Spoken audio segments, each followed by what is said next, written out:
Ao longo de suas carreiras, todos os pugilistas se esforçam para manter seu recorde de derrotas em 0. Enquanto alguns aceitam sua primeira derrota de braços abertos, aprendem com seus erros e seguem em frente, outros, por terem acumulado uma longa série de vitórias, encaram sua primeira derrota como um evento verdadeiramente devastador, que afeta o restante de sua carreira. Ambos os cenários descritos anteriormente podem ser atribuídos ao destino pugilístico do grandioso Mike Tyson. Para todo fã da disciplina, a carreira de Iron Mike evoca uma gama vívida de lembranças compostas por vitórias, nocaute, escândalos e, finalmente, derrotas. Mas, ainda mais importante, grandeza. Desde que Iron Mike esteve no auge de sua carreira, mais de uma geração de pugilistas pesados tentou se formar à sua imagem e semelhança. Mas nenhum deles conseguiu substituir o vazio deixado por sua aposentadoria no honrado ringue de boxe. Nas fases iniciais de sua carreira, Mike se tornou uma lenda ao destruir adversário após adversário, acumulando vitórias impressionantes. Mas tudo o que sobe deve descer. E neste vídeo, você será testemunha de como a máquina imparável de nocautes, Iron Mike, teve que dar um passo para trás para seguir em frente. Em fevereiro de 1990, a série de vitórias de Tyson foi brutalmente interrompida. Foi sua 38ª luta profissional, e acreditava-se que não havia homem na face da terra capaz de dar uma colher de chá de sua própria medicina. Mas foi neste ponto tão alto de sua carreira que Mike conheceu James Buster Douglas. Naquela época, Douglas não era considerado mais do que um pugilista razoável. Para muitos de segunda, em 1987, Douglas já havia perdido a oportunidade de ganhar o título de campeão contra Tony Tucker. Muito poucos duvidaram da capacidade de Tyson de enfrentar Douglas. Quando se tratava de apostas, os números estavam 45-1 a favor de Mike. De qualquer forma, em 11 de fevereiro de 1990, diante de milhares de espectadores que compareceram ao Dome de Tóquio para presenciar a história, e com milhões assistindo a luta ao vivo, o evento mais sensacional na história dourada do pugilismo aconteceu. Resumo da luta. Tyson tentou iniciar a luta com seu comportamento habitual. Mike avançou, com a intenção de manter uma distância confortável para seu ataque. Mas Douglas fez a diferença ao não duvidar de si mesmo diante da violenta iniciativa do campeão. O desafiante começou a enfrentar seu desafio com golpes duros. Notavelmente, isso neutralizou a fúria agressiva nos ataques de Iron Mike. No cupcake. Keep in mind that Carl Williams looked pretty loose and relaxed against Tyson for Buster Douglas. Named Mike Williams on the undercard of Tyson Spinks and floored him twice. Gradualmente, Douglas deixou de lado a postura defensiva e perdeu o medo de lançar suas próprias combinações.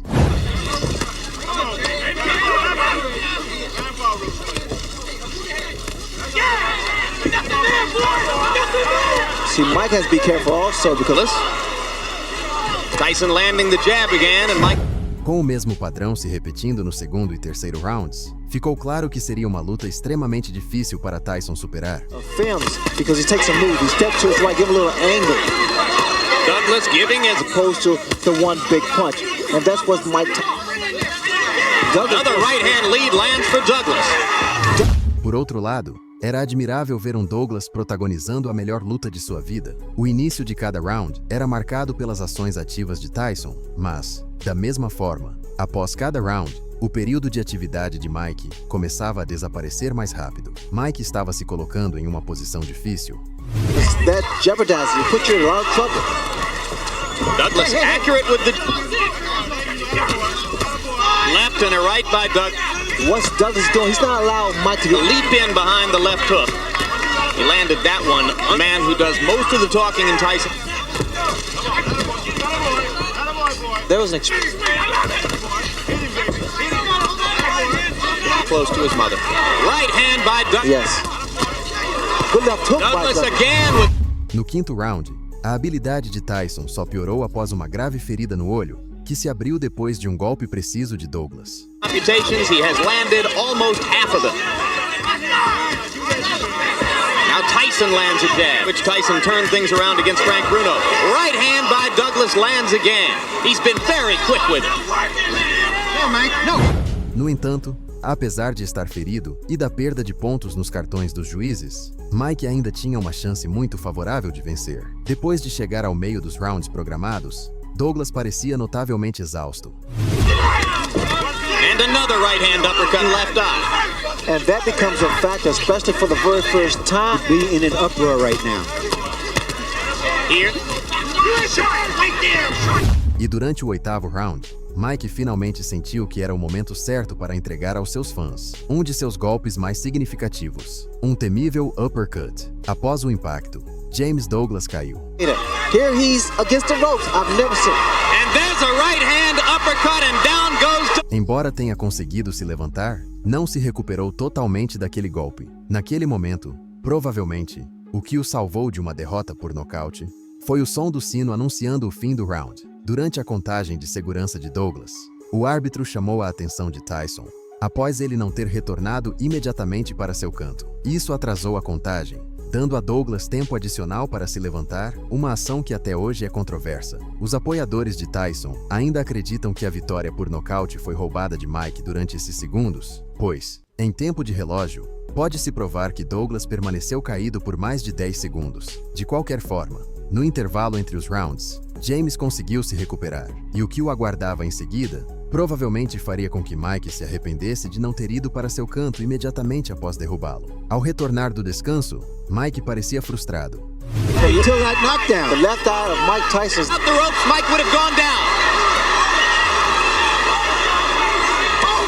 Plenty of time. Tyson needs the ropes for support.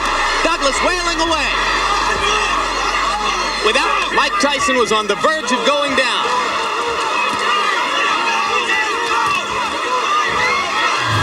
O fim desse verdadeiro duelo de vida ou morte chegou no 10º round. No meio do round, Douglas começou a ganhar terreno, trabalhando atrás de um jab leve que se infiltrava, quase sem resistência, sobre o corpo de Mike. Para a surpresa dos milhões de espectadores atentos a cada instante da luta, Tyson parecia incapaz de reagir de nenhuma forma. Como se fosse fácil, Douglas forçou Mike a esperar e absorver todos os golpes. Depois de acertar um golpe incisivo, Douglas, de maneira inesperada, acertou um poderoso uppercut de direita, que deixou o campeão em estado de choque. Para finalizar o trabalho, Douglas desferiu uma série de golpes sobre o corpo extremamente debilitado de Mike, que resultaram em deixá-lo na lona. Just to try to get in the shot that will finish things in Oh, the uppercut. fighter. Rolling willingly. What an uppercut by Douglas, and down goes Tyson.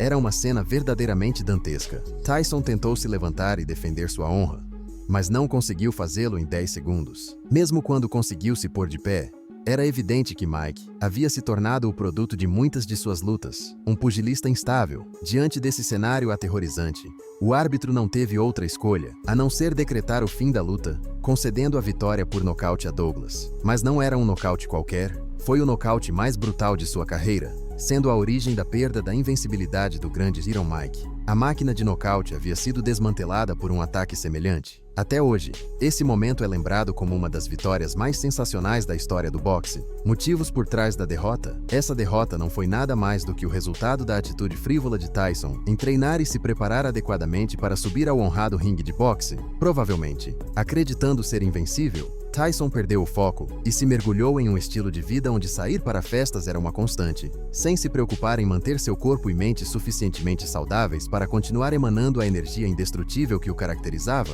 Para muitos, foi essa confiança irracional em sua invencibilidade que o levou pelo caminho lamentável da autodestruição. E se ainda considerarmos a controvérsia da queda de Douglas, era evidente que Tyson não tomou as decisões acertadas, nem fora nem dentro do ringue. Douglas, após a luta, derrotar um gigante como Mike Tyson com um nocaute tão devastador, apenas deu a James Buster Douglas o status de ser o próximo rival a ser vencido por uma série de pugilistas que há muito ansiavam por ter um dos títulos que Mike havia defendido. Apesar de ter vencido um verdadeiro titã, Douglas provou não estar à altura dos títulos que havia conquistado recentemente, e os perdeu em sua primeira defesa contra Evander Holyfield. Douglas só pôde se gabar de seus títulos até outubro de 1990, quando Evander lhe lembrou que nem tudo que brilha é ouro, e que um verdadeiro pugilista não é feito pelos títulos, mas por suas habilidades de defendê-los. Heavyweight ranks.